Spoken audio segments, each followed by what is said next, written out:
За би танаас багш нарын цалинтай холбоотой асуулт асуух гэж байна.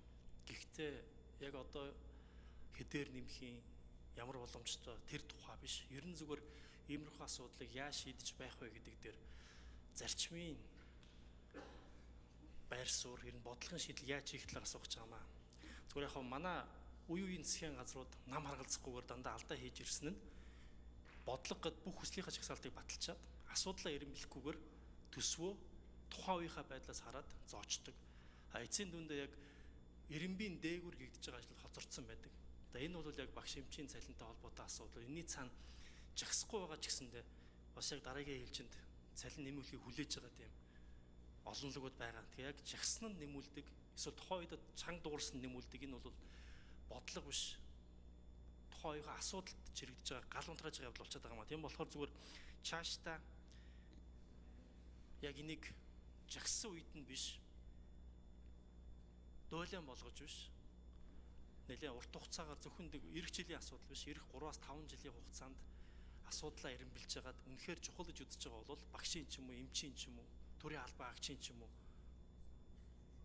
хинийхэн ч цалин нэмэх бодлогыг тууштайгаар баталчаад тэрнийхээ дагуу гишүүд нь болон иргэд багш эмчнэр нь эсвэл цалин авах гэж байгаа иргэд нь хяналтаа тавиа явдаг. Энэ бодлогыг та яаж хийх вэ? Энэ бол хийнгээ хэлэхэд амархан боловч яг үүндээ Монголын улс төрд бидний шийдвэр гаргаж байгаа төвшөнд бол жишг болоогүй асуудал байгаа. Тэгээ энэ дээр бол яа харахгүй одоо засгийн газрын зүгээс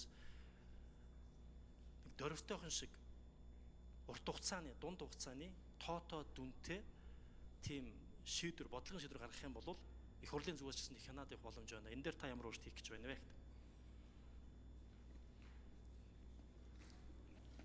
За ер нь энэ бид нар бас нэг яг энэ хөгжлийн бодлого төлөлтөө хуулиа уншиж сайн ойлгомоор юм байлаа.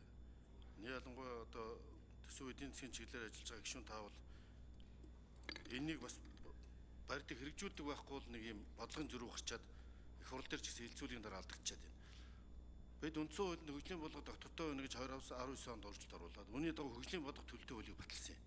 Хөгжлийн бодлого төлөлтөө хуулиар 5 жилийн үндсэн чиглэлээр батална. Одоо бид манай засгийн газруулын 26-аас 30 онд хэрэгжүүлэх нийгмийн эдийн засгийн хөгжүүлэлт 5 жилийн үндсэн чиглэлээр орж байна. Энчээ цалингийн бодлого, энэ үр дүнд чиглэсэн цалингийн бодлого шинжилгээ ингээд зохицоор нь оруулаад явж байгаа.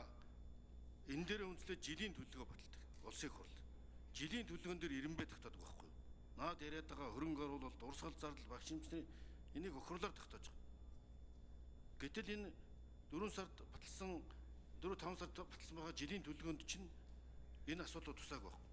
Харин гишүүд нэмээд баахан хөрөнгө оруулалтууд тойрог шинж нартай оруулалтад орж ирээд энэ ирэмбэ алдчихад байна. Энэ хөгжлийн бодлого төлөлтөө хуулиа хаана зөв хэрэгжүүлвэл жилийн төлөвлөгөөнд туссан багш эмчнэрийн цалингаа нэмэгдүүлээ. Энэ төлөвлөгөө тусгаж явах хэрэгтэй. Тэгтэл харамсалтай засгийн газар 3 жилийн одоо 3 талд хамтарсан хилцээр үйлдвэрчний эрхтэй байгуулчаад 30% нэмнэ гэж тохирчоод сүүлийн 3 жил жилийн төлөвлөгөөнд жоруулаагүй, 5 жилийн төлөвлөгөөнд жоруулаагүй, төсөвтөө жоруулаагүй одоо явж ирсэн бас. За мэдээж жил болгон нэмэгдүүлж ирсэн. Энэ бол боловсролын хуулиар энэтэй тусдаа хэрэгжүүлсэн боловсролын салбарт бол өөргүй. Ийм учраас энэ жилийн төлөвлөгөөн дөр энийгээ тусгаад жилийн төлөвлөгөөний дагуу төсөв өргөн барьж эренбэлж орж ирж байгаа. Тэгэхээр ерөөсө бүх зүйлийг хашсан шүү дээ. Жилийн төлөвлөгөөрч 24% байна урсгал зардал, тийм багш эмчнэрийн цалин нэмж болохгүй гэсэн агуулгатай 24%-д барьсан байхгүй. Яг За, найдлаа гишүүн 1 минут тодруулъя. За тантай санал нэг гол яг энийг л асуугаад байгаа.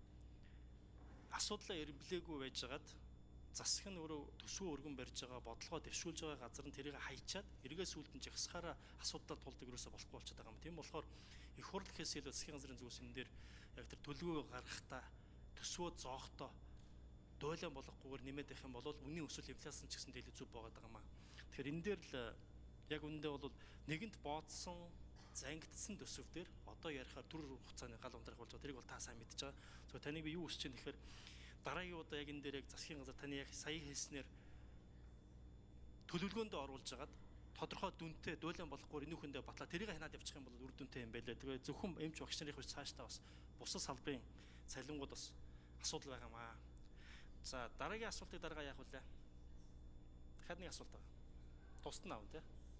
За 1 минут хариулъя.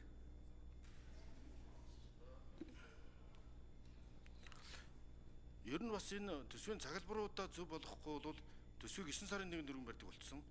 Тэгтэл бидний энэ хийж байгаа ажлын гүйцэтгэл 9 сарын эцсийн дүнгээр одоо түүхэндээ бах өндөр рекорд хэмжээ нүүрс экспортлоо бит хэмжээгээр манай улсын зээлжих зэрэглэл стандарт энд Poor's WB 2B болгож 13 жилийн түүхэнд анх дээд хэмжээнд хүрлээ. За мөн Fitch агентлаг зээлжих зэрэг төсөл ингээ үр дүнгууд гараад төсвийн орлого нэмэгдээд цалин нэмэх боломж жоохон ч гэсэн бий болж байна. Агт 9 сарын 1-нд өргөн барихад бол бид нар дөнгөж 3 сар ажиллаж хахад шал ондоо байсан. Тэгтэл бас төлөвлөлт нэг талаасаа зөв боловч манайх шиг уул уурхаас хамааралтай гадаад зах зээлээс хамааралтай цөөхөн хэдхэн бүтээгдэхүүний дэлхийн зах зээлийн үнээс хамааралтай экспортын бүтээгдэхүүн чинь үндсэндээ нүүрс зэс хоёрын үнээс хамааралтай эдийн засагт чинь энэ хоёр нөөцлөгчтөл бүх зүйлс савлчаад байгаа. Бүх орлого унаад бүх эдийн засаг өөрчлөгдөөд ингээд төсвийн төлөвлөлтийг